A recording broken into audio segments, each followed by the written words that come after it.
นี่มันโมนาโคหรือเปล่าก าแฟไหมลองกินกาแฟที่ภูเก็ตดูดิ You have to purchase or check it on สวัสดีครับ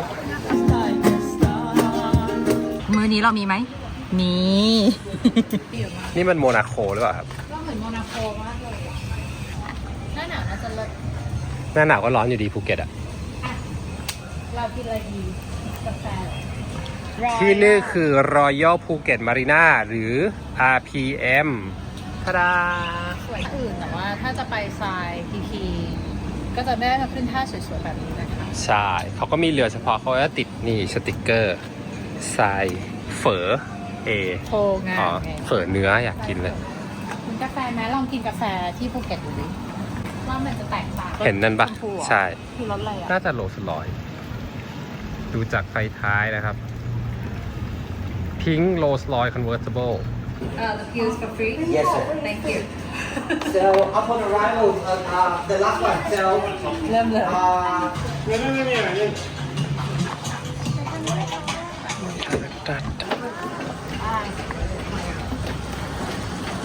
ดินทางนี้เลยค่ะ ระวังนะคะ Please mind the gap ครับ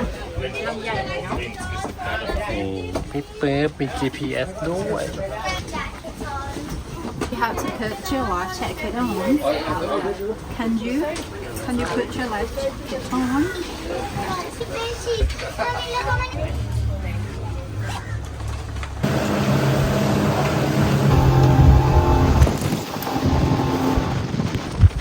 ข้างหลัง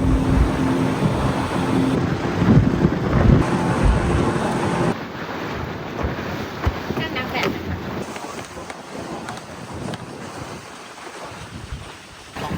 ขอบคุณครับสวัสดีครับ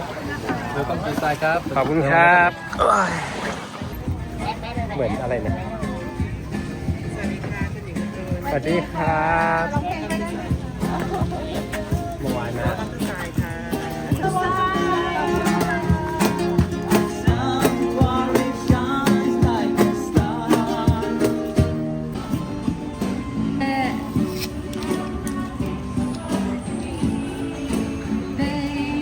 อุ้ยอร่อย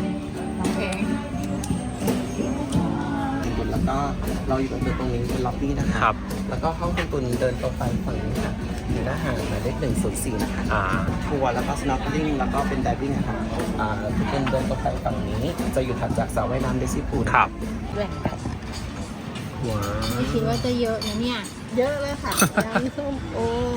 ยน่ากินหมดเลยอะมื้อเย็นไม่ต้องกินแล้ว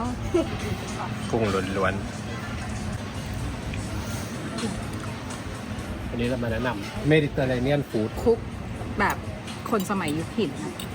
ทำอาหารที่ผ่านการโปรเซสน้อยที่สุดนึ่งเป็นต้มเป็นผัด Grill หรือกริลก็คือย่างนั่นแหละก็คือปลอดภัยกับสุขภาพของเราอะไรเงี้ยบางทีเราทานอาหารมันเกินไปทอดด้วยน้ำมันเยอะจนเกินไปอะไรเงี้ยค่ะก็มีผลทำให้ร่างกายเกิดการออกซิเดชันหรือว่าการเกิดการอักเสบได้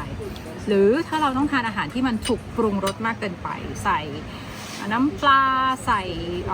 เครื่องปรุงมากจนเกินไป เช่น มันก็จะทำให้เกิดโซเดียมเนาะ แล้วก็จะทำให้ร่างกายของเราเนี่ยก็ต้อง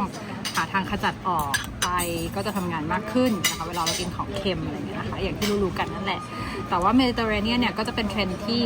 จริงๆหลายคนก็ทานกันมาตลอดแล้วอาหารบ้านเราถ้าให้พูดว่ามีความเป็นเมดิเตอร์เรเนียนก็มีนะ อย่างเช่นพวกเมี่ยงปลาทูสมมุติแต่เราอาจจะไม่ได้กินน้ำจิ้มนึกออกไหมคะอาจจะเป็นแค่ผักกับเมี่ยงกับปลาทูอะไรอย่างเงี้ยแต่ว่าไม่ต้องจิ้มน้ำจิ้มเยอะหรืออะไรเงี้ยค่ะก็พยายามลด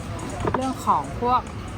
ซอสที่มันชูรสต่างๆเขาอาจจะช่วยได้ คือบางทีให้เรากินเมดิเตอร์เรเนียนฟู้ดทุกมื้ออ่ะ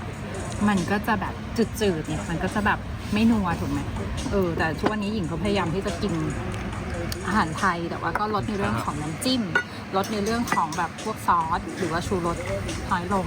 นะคะเพื่อสุขภาพ อันนี้ก็คือกุ้งย่างมีซอสซ่าเฟต้าชีส อืม เฟต้าชีสนี่ได้โปรตีน อืม ได้แคลเซียมได้วิตามิน ได้ผักเป็นไฟเบอร์ ใช่ แล้วก็ซอสซ่าเขาก็จะใส่น่า ทา จะ มา มี โต้ เป็นโอลิฟออยล์กับอีบอลซามิกอะไรอย่างเงี้ยครับ อืม นิดหนึ่งแล้วก็กุ้ง มีทั้ง ไม่ใช่คาร์บเลยเหรอ มีทั้งโปรตีน มีทั้งไฟเบอร์นะคะ ไม่ใช่คาร์โบไฮเดรต ไม่มีคาร์บแต่คาร์บมื้อนี้เรามีไหมมี อร่อยอะครับไทย สำหรับใครที่แบบว่าอยากดูแลสุขภาพนะคะ ก็แนะนำ Mediterranean food ละกันถ้า 7 วันกินได้สัก 3 วันนะก็ช่วยได้อย่างมี LDL คอเลสเตอรอลสูงใช่ไหมหญิงก็จะเลือกทานอะไรที่เป็นคล้ายๆ Mediterranean แต่อาจจะไม่ใช่แบบสาย Mediterranean ชัดเจนอาจจะเป็นแบบยำเมี่ยงอะไรเงี้ยแต่ว่ากินน้ำจิ้มน้อยๆหรือบางทีก็จะกินเป็นแบบวีแกนไปเลยแบบอาทิตย์ลืมกินวีแกน2 วันอะไรอย่างเงี้ยค่ะเพื่อควบคุมอาหารตัวเองแต่ว่าก็จะมีวันที่เป็นแบบเหมือนวันแบบรีวอร์ดตัวเองนะเหมือนชีทเดย์อะไรเงี้ยที่ได้กินอะไรอร่อยๆนะคะอ่ะอันนี้ก็เป็นทริคสำหรับใครที่อยากแบบว่าดูแลสุขภาพแล้วก็อยากควบคุมในเรื่องของการกินค่ะ หลังจากกินเมดิเตอร์เรเนียนฟู้ดแล้ว เราก็จบด้วย ไอติมเมดิเตอร์เรเนียนฟู้ดใช่เหรอ เวลาเรากินของหวานนะคะ แนะนำว่าให้กิน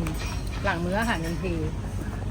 แต่ถ้าหญิงกินไอติม หลังมื้อกลางวันด้วย มื้อเย็นไม่ควร ใช่ เพราะว่าเวลาที่เรากินอาหารในแต่ละมื้อใช่ไหมคะ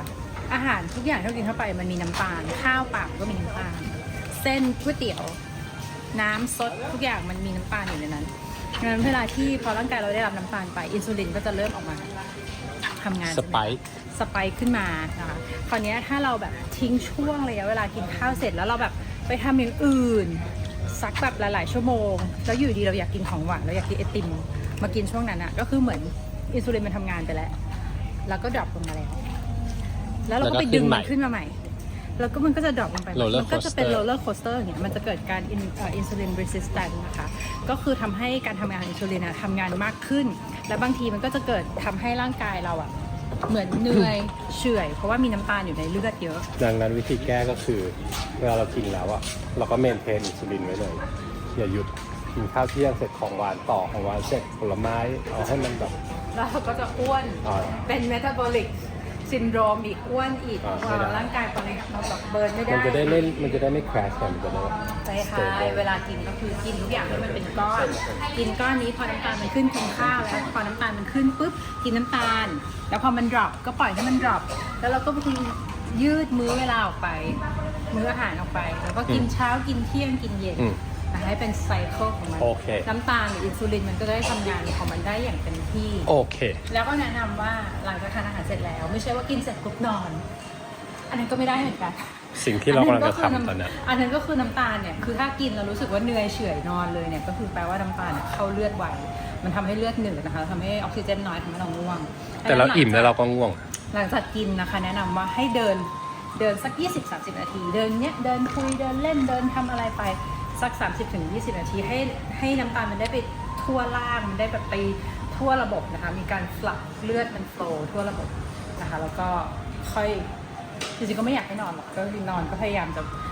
นอนแบบเป็นแนปเป็น power nap ได้แต่ว่าถ้านอนก็อยากให้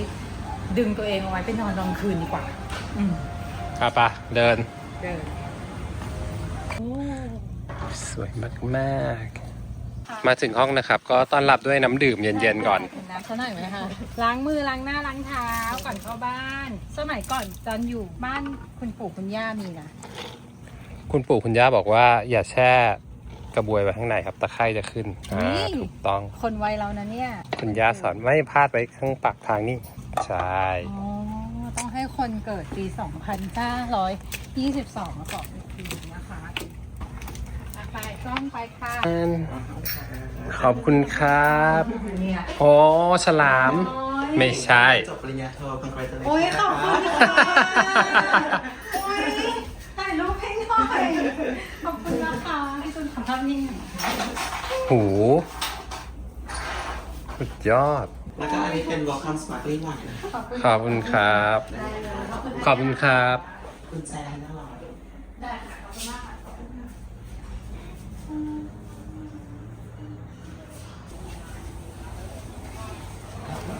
ทำอะไรครับ ช่างแมวเดี๋ยวพรุ่งนี้จะไปเรือจะไปสน็อกเกิลลิ่ง Have you seen Nemo? Where's Dory? ว้าว อ๋อนี่ค่ะอันนี้คือเรามาจากทางนี้เหรอเรามาจากทางนี้เหรอ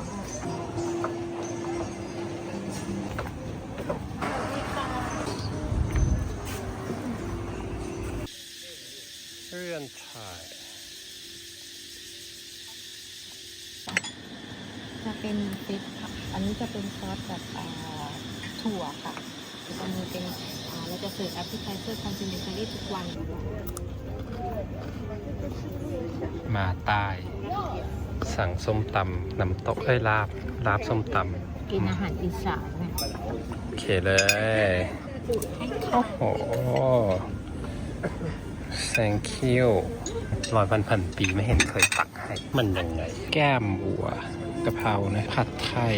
กุ้งใหญ่มาก แกงปู ใครบอกจะกินนิดเดียว วิวิวสวยจัง อิ่มไหมครับ กิน เกียง นั่นคุณกินนะคะ อ๋อ เกียง คุณก็กินสิ อันนี้เหลือเพราะว่าเยอะมาก แต่เราก็ต้องจบด้วย